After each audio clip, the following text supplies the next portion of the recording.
Welcome. Today we're continuing the Gintama journey with episode 86 and 87.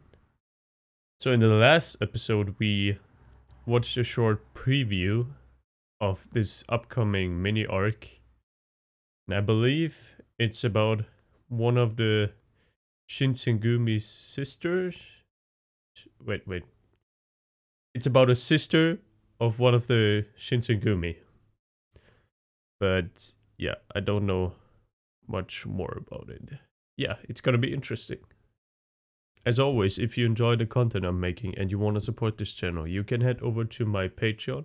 Link is in the description down below. You can also join the Discord server if you want to talk, just hang out, have some fun, and subscribe if you want to see more. So let's get into episode 86. Emotionally overwhelming is what I would describe this episode as. For the first time, we saw some emotion on Sogo's face. Some true, genuine emotion. The tear in his eye. And I think that also surprised Toshiro. Because Sogo rarely talks about his feelings or, well, his family. That's the first time we've met someone from his family. Well, the only one, actually. His sister. He has such great love for her, compassion and passion. This episode was so good at establishing how strong the relationship between him and his sister really is. And I think he needs her more than she needs him because of his circumstances. His parents dying, him being raised by his sister. She said herself that maybe she was a bit too caring, too attentive towards him, simply because she had the mother role. I think Kondo also said that she was like a mother to him, so she fills out the role of his sister and his mother. Naturally, he's gonna be strongly attached to her, have strong feelings, a strong bond towards her.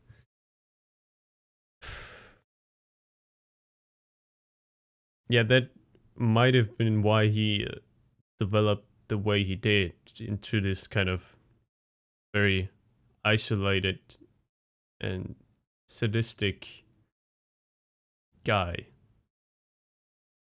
But the sadistic side was also apparent in her at one point in this episode when it came to having spicy food. Yeah, that was interesting. But all in all, she's very compassionate, very kind. I really like her. Yes, Sogo crying, Jesus. And talking about his sister not having that much time anymore. And that he wants her last moments, the rest of her life, to be a life filled with happiness. That's what he truly wants. That just broke my heart. It really touched me deeply. And in that moment, I don't know if you noticed, but when I'm getting very emotional, I don't talk that much. I think I was very quiet throughout the whole time. I wanted to say something, but it didn't feel right. And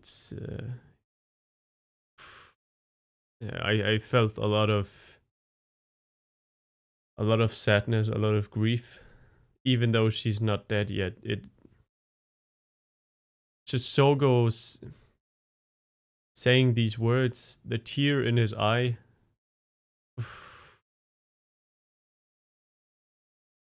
That really fleshes out his character even more. And in general, the Shinsengumi, the Yugi, Yugi, the Yagyu arc showed us a different side of Kondo, Toshiro, all the Shinsengumi. And this takes it even further. It's nice seeing a bit more of the backstory of all of them. Kondo is such a great guy. Rescuing or saving Toshiro and Sogo from their misery, pulling them out of that life and giving them a new one and someone to share it with. Because on their own, Sogo and Toshiro were kind of loners. Didn't have many friends or any friends at all. Always by themselves. And it's nice to be by yourself, but all the time that can eat away at your mental state and your well-being. Sometimes you just need people to be with and to talk to. That's exactly what Kondo was for them. He also gave them a purpose that is so important. So that is why Kondo is such an amazing guy, actually. In the beginning of Gintama and for quite some time, I just wrote him off as this guy who is always obsessed with Otai and has some authority, but is not really that kind of figure. But now, after seeing all this, his past and their past, wow.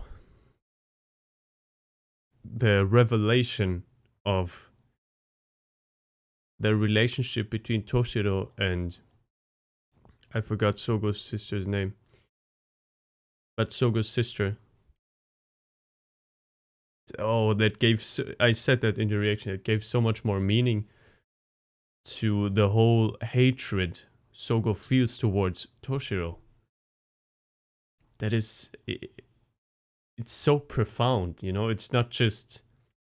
There was one incident that made him dislike Toshiro, or just from the start he didn't like him. No, it's much more than that. To him, Toshiro took away his two most important people in his life at that point. His sister, who was like a mother to him, and Kondo, who I think also was like a father figure in a way. At least, or a brother. Maybe, yeah, one of those. But a very important person. And seeing those two get, at least he perceives it, or perceived it that way, that Toshiro was taking them away. That's when Sogo started to develop so much hatred for him. It makes so much sense, you know? You have those two people, the only people who you really care about in your life, and then there's someone who they spend more time with more and more. Your sister falls in love with him. Your, well, guardian, your brother, father, also spends more time with him than you. I mean, how would you feel? What kind of emotions would you develop? The writing is insane. It all connects together so well. It all makes so much sense, as I said. Yeah, and also about the relationship between Toshiro and his sister. That goes also very deep. I remember the small moment when Toshiro was leaving the estate and passed by the sister's room where she was resting in. He just took a quick glance at her, but there was so much emotion conveyed in that small moment.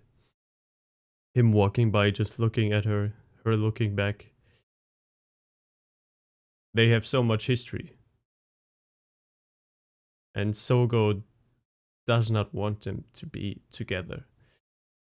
It's all it's all a very difficult situation because you want to be everyone happy.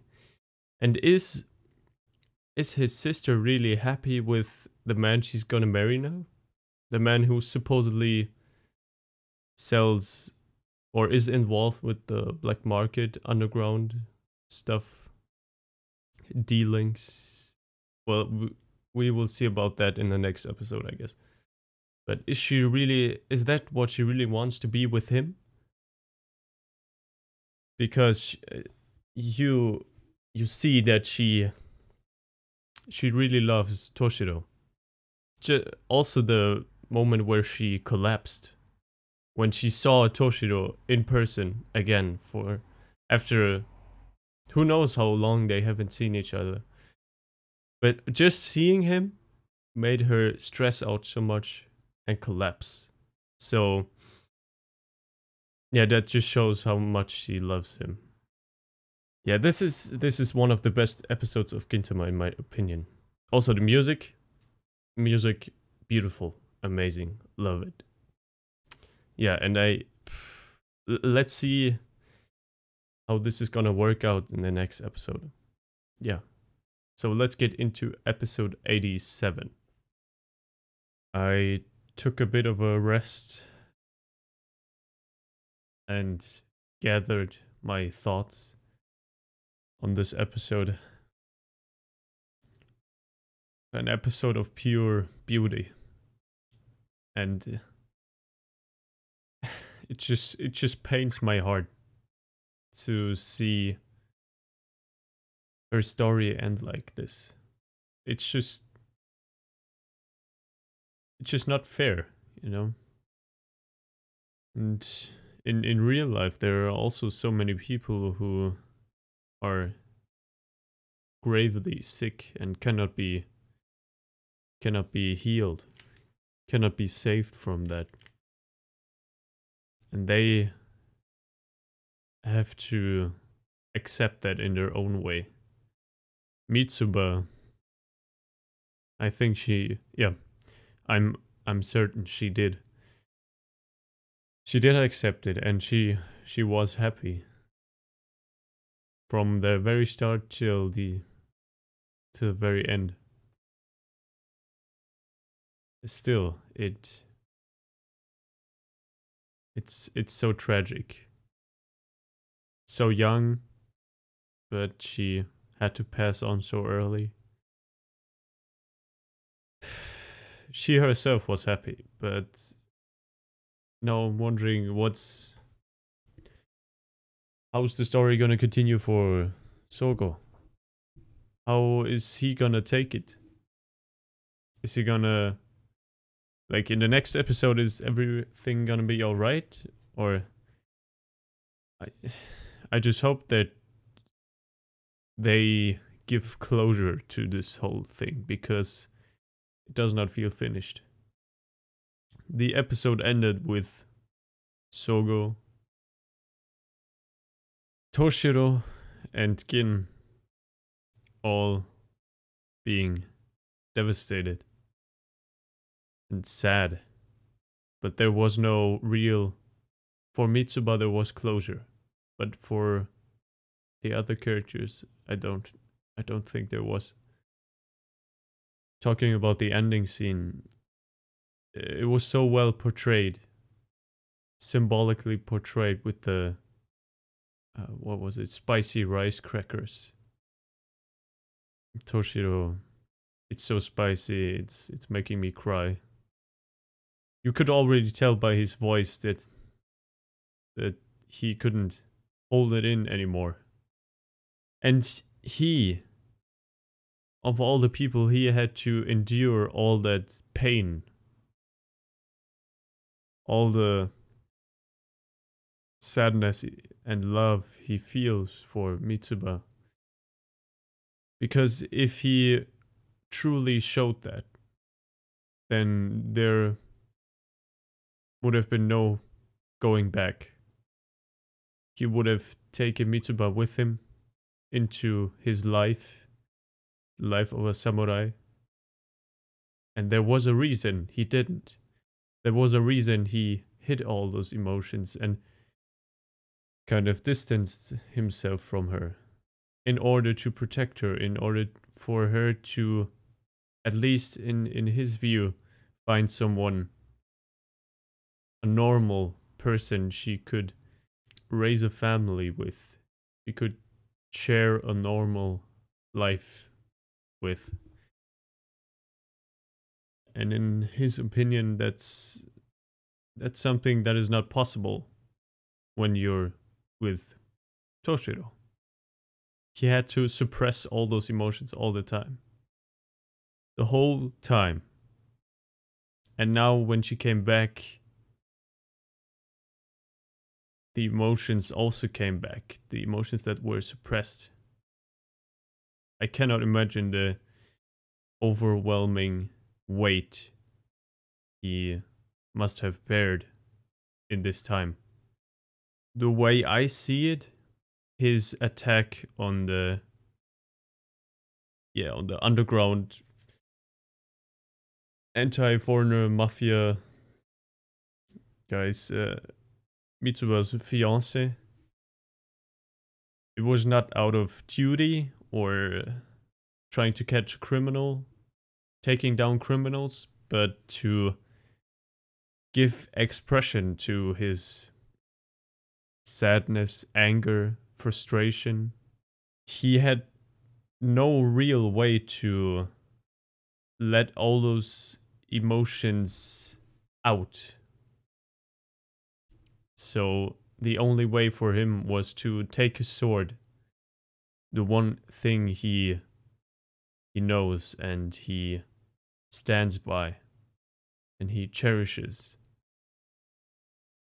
He takes the sword and does what he does best, which is to fight. He was able to overcome this many enemies. I mean, the fight was amazing. In the rain, the music, and everything in context, what we knew. Mitsuba dying, taking her last breaths. This episode was very symbolic in many ways, and I said also the rain, which is a very common symbolism used in all kinds of media to express a certain emotion. But it fit right into this episode. I just feel so bad for Toshiro, for Sogo. He lost someone so dear to him. And he couldn't do anything about it. It was very important for Mitsuba to say the words she said last. She was proud of him. She was glad and happy to have a brother like him and to have Kondo, Toshiro, all those people around her. Always looking at their backs, but watching out for them. Supporting them. That also made her very happy. It was also very important, and that was such, one of the great moments of this mini arc. Kondo teaching Sogo about their friendship and what he truly feels. He does not express that, show that, convey that too often, I believe.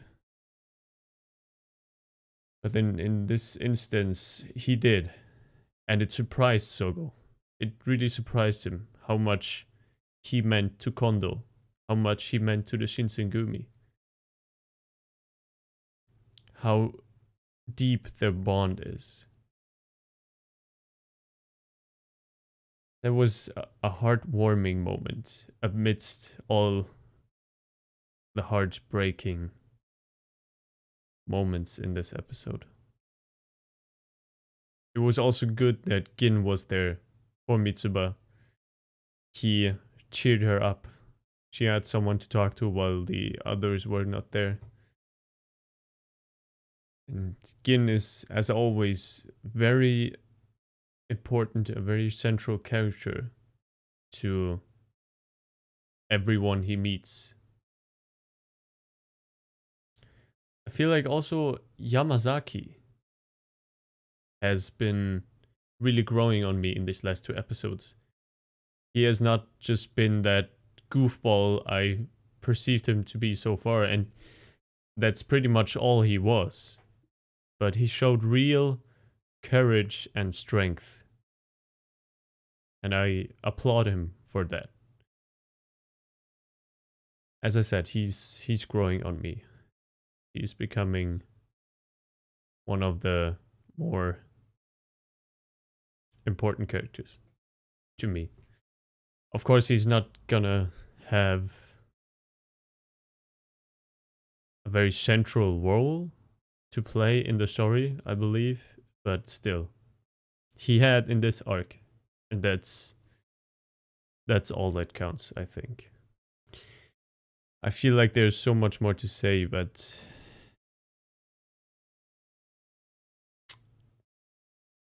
yeah, it feels all right like this. I think I'm gonna end it off here and just discuss some things that were left out in this review with all of you, and I'm looking forward to that. Yes, I hope you did enjoy this reaction. Those 2 episodes, this mini arc, amazing. Truly beautiful and amazing.